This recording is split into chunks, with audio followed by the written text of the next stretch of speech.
नमस्कार मित्रांनो, माझे नाव ऋतुजा आहे. आज मी तुम्हाला माझ्या आयुष्यात झालेली खरी घटना सांगणार आहे. ही गोष्ट 2 वर्ष आधीची आहे. त्यावेळेस माझे वय 19 वर्ष होते. मी दिसायला खूपच सुंदर होते. माझ्या सुंदरतेवर गावातली खूप पोरं फिदा होत होते, पण मी कुणालाही भाव देत नव्हते. मी सरळ कॉलेजला जात होते आणि कॉलेजवरून सरळ मी माझ्या घरी येत होते. मला खूप श्रीमंत आणि हँडसम मुलांचे प्रपोजल येत होते, तरीही मी माझ्या घरच्यांचा विचार करून त्यांना नकार देत होते. हळूहळू वेळ निघून गेला आणि माझी डिग्री पूर्ण झाली. डिग्री संपताच घरच्यांनी माझ्या लग्नासाठी स्थळे बघण्यास सुरुवात केली. माझ्या आईने नातेवाईकांना माझ्यासाठी चांगली स्थळं बघायला सांगून ठेवली. खूप ठिकाणी फिरल्यानंतर एक स्थळ आले. मुलगा खूप चांगल्या पदावर काम करत होता. त्याला पगारही खूप चांगला होता. त्यांना 15 एकर जमीन होती, ज्यावर त्या मुलाचा मोठा भाऊ शेती करत होता. ते दोघेच भाऊ होते. मुलाचे नाव अजित असे होते, पण मला बघायला फक्त मुलाच्या घरचेच आले होते. स्वतः अजित आला नव्हता. मला पाहताच त्याच्या घरच्यांनी लग्नासाठी लगेच होकार दिला आणि लग्नाची तारीख पण फिक्स करू लागले. त्यांची ही गोष्ट ऐकताच माझा भाऊ म्हणाला, अजून मुलाने मुलगी बघितली नाही. मुलाने पण मुलगी बघायला पाहिजे. शेवटी दोघांना संसार करायचा आहे. यावर अजितची आई म्हणाली, आमचा अजित खूपच साधा आणि लाजाळू मुलगा आहे.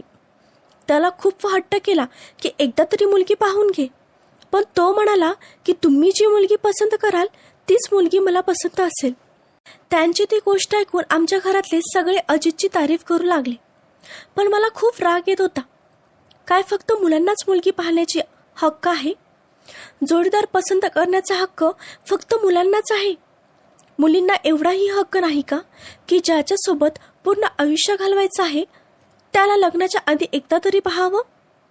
मला आतल्या आत खूप बेचैनी वाटत होती. दोन्ही परिवारांनी मिळून ब्राह्मणाला बोलवून लग्नाची तारीख 15 दिवसांवर फिक्स केली. आता दोन्ही परिवार खुश होते आणि लग्नाची तयारी करू लागले. बघता बघता लग्नाचा दिवस आला. माझ्या सगळ्या मैत्रिणींनी मला तयार करून चांगलं सजवले. त्यानंतर मला मांडवात घेऊन गेले. मी माझ्या हातात वरमाळा घेऊन माझ्या मैत्रिणींसोबत उभी राहिले. तेव्हाच माझी नजर समोर उभे राहिलेल्या माझ्या होणाऱ्या नवऱ्यावर पडली. त्याला पाहून मी थोड्या वेळासाठी एकदम सुन्न झाले. हाडांचा सापळाच जणू माझ्यासमोर उभा होता. त्याच्या अंगात काहीच ताकद वाटत नव्हती. त्याला बघून माझा चेहराच उतरला. मला रडू येत होते. ज्याच्यासोबत मी पूर्ण आयुष्य घालवणार आहे तो मुलगा मला पसंत नाही. आत्तापर्यंत मला किती हँडसम मुलांनी प्रपोज केले होते, पण मी त्यांना नकार दिला आणि हा असा मुलगा माझ्या आयुष्यात येणार होता. मला तेव्हाच माझ्या हातातील वरमाळा तोडून तिथून पळून जाण्याची इच्छा होत होती. मी माझ्या होणाऱ्या जोडीदाराबद्दल किती स्वप्न पाहिले होते. माझा पडलेला चेहरा, डोळ्यातून आलेले अश्रू पाहून माझ्या मैत्रिणींनी माझा हात दाबून धीर दिला. मला काही समजत नव्हते की मी काय करू. तेव्हाच वरमाळा घालण्याचा वेळ झाला आणि मी त्याच्या गळ्यात वरमाळा घातली. तेव्हाच मी काही लोकांकडून ऐकले की मुलगी किती सुंदर आहे आणि असा मुलगा बघून का लग्न केली असेल. तेव्हाच दुसरा बाईचा आवाज आला, शेवटी पैसा. त्यांच्याकडे पैसा आहे म्हणून बहुतेक हिने लग्न करून घेतले असेल. त्यांचं हे सगळं बोलणं ऐकून माझ्या डोळ्यातून अश्रू येऊ लागले, कारण मलाच माहीत नव्हते की माझा होणारा नवरा कसा असेल. सगळेजण आमच्या जोडीला नावे ठेवत होते. काही लोक तर असे म्हणत होते की लग्नानंतर तब्येत सुधारेल. बायकोच्या हातचे जेवण केलं की आपोआपच लग्नानंतर त्याची तब्येत सुधारेल. लग्न पार पडले आणि माझी सासरी पाठवणी करण्यात आली. जाताना सगळे इमोशनल झाले. माझ्या घरचे रडू लागले. जवळजवळ संध्याकाळच्या 4 वाजता मी माझ्या सासरी पोहोचले. घरातली हालत बघून तरी मनाला थोडीशी शांती लागली, कारण घर चांगले वाटत होते. इथे माझ्या रंगरूपाची खूप तारीफ झाली, पण मी आतल्या आत माझ्या नवऱ्याबद्दल खूप दुःखी होते. पण नंतर मी विचार केला, आता कसा जरी असला तरी तो माझा नवराच आहे. त्याच्याबद्दल मनात अशी घृणास्पद आणि राग घेऊन चालणार नाही. म्हणून मी माझ्या नवऱ्याला माझ्या मनातून स्वीकार केले. आता आम्ही दोघेही रात्र होण्याची वाट पाहू लागलो. मला हीच भीती वाटत होती की सुहागरातच्या दिवशी काय होईल. हळूहळू वेळ निघून गेली आणि रात्र झाली. तिकडे अजित पण खूपच उतावळा झाला होता की कधी एकदा आम्ही दोघं भेटू. माझी नणंद आणि जाऊ दोघी मिळून सुहागरातसाठी माझी बेड आणि रूम सजवू लागले आणि रात्री जेवण खाणं झाल्यावर 10 वाजता त्या दोघी हसी मजाक करत मला रूममध्ये सोडले. रात्रीच्या 10:30 वाजता अजित रूममध्ये आला. आमच्या दोघांचेही हृदय जोरजोरात धडकत होते. तो माझ्या बाजूला येऊन बसला आणि माझ्या साडीचा पदर वर करून माझा चेहरा बघितला. तेव्हा तो खुश होऊन म्हणाला, ऋतुजा, तू एवढी सुंदर आहेस. मला तुझ्या एवढी सुंदर बायको भेटेल याचा मी विचारही केला नव्हता. आणि बघ, देवाने माझं ऐकले. त्याने माझा हात पकडला. मी लाजून माझी नजर खाली घातली. अजितने हळूहळू माझे सगळे दागिने काढले. आतल्या आत मी खूप घाबरले होते आणि याबद्दल एक्सायटेड पण होते. अजित माझ्याजवळ येऊन माझे ओठ जोरजोरात चोखू लागला. माझे डोळे आपोआपच बंद झाले. तो माझ्यावर भुकेलेल्या लांडग्यासारखं तुटून पडला आणि माझी चुंबन घेण्यास सुरुवात केली. खूप वेळापर्यंत अजित मला किस करत होता आणि तसेच प्रेमाने माझ्या शरीरावरून हात फिरवत होता. त्यानंतर त्याने माझे एक एक कपडे काढले आणि ते सर्व करायला चालू केला.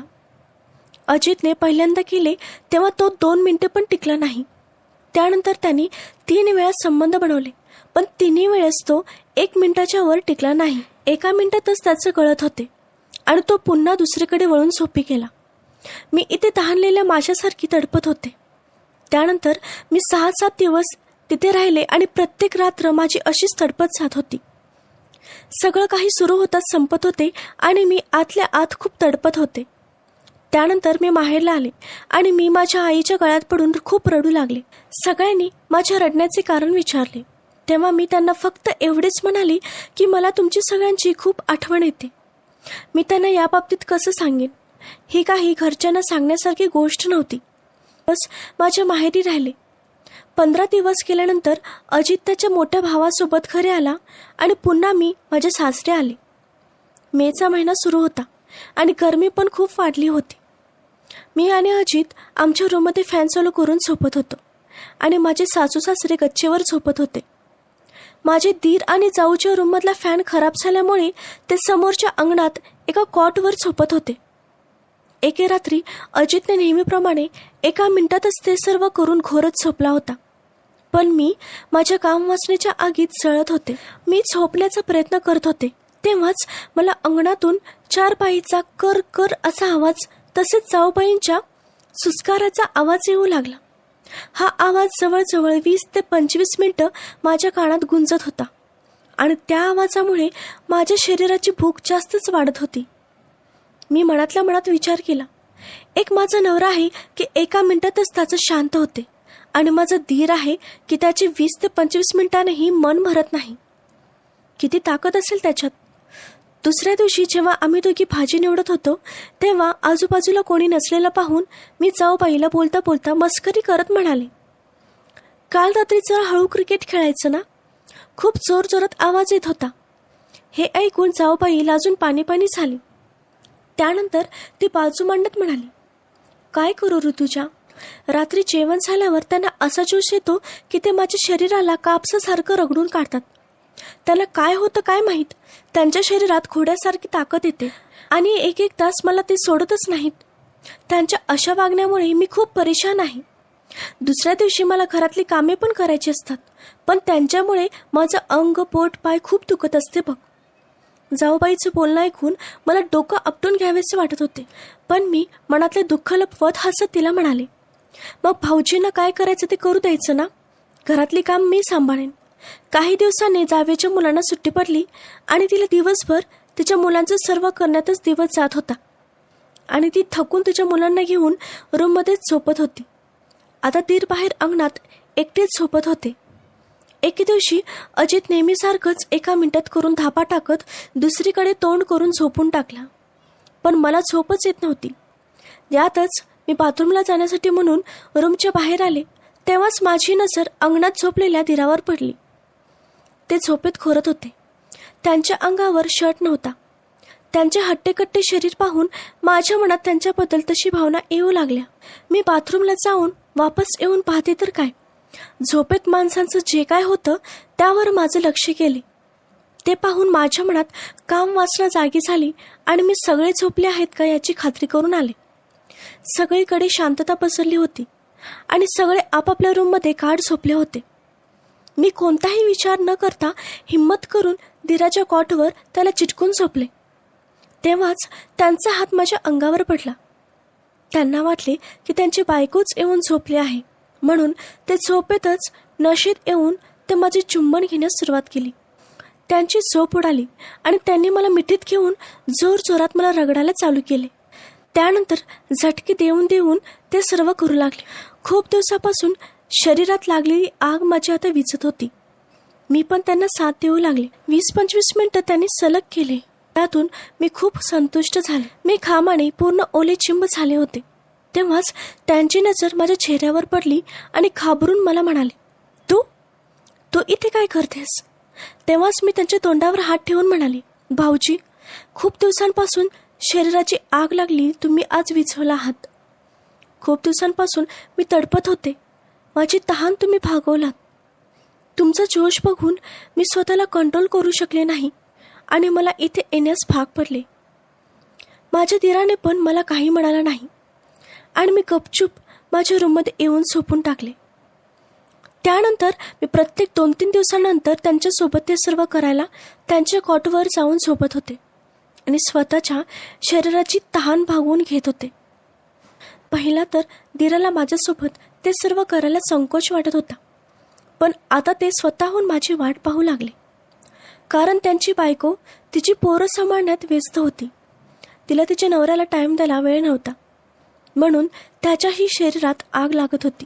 काही दिवस असेच चालू राहिले. पण एके दिवशी अर्ध्या रात्री माझी सासू बाथरूमला जाण्यासाठी म्हणून खाली आली आणि अंगणात आमच्या दोघांना ते सर्व करताना तिने पाहिले. दुसऱ्या दिवशी तिने माझे केस खेचत मला म्हणाली, स्वतःच्या धीरासोबत असे करायला तुला लाज कशी वाटली नाही? पहिला तर मी खूप घाबरले, पण नंतर स्वतःला सावरत हिम्मत करून मी सासूबाईला म्हणाले, सासूबाई, शरीराच्या भुकेची काही सीमा नसते. मी किती दिवस स्वतःवर कंट्रोल करू?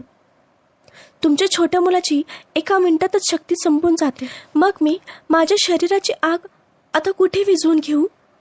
मी मजबुरीमध्ये धीरासोबत माझ्या शरीराची आग विझवत होते.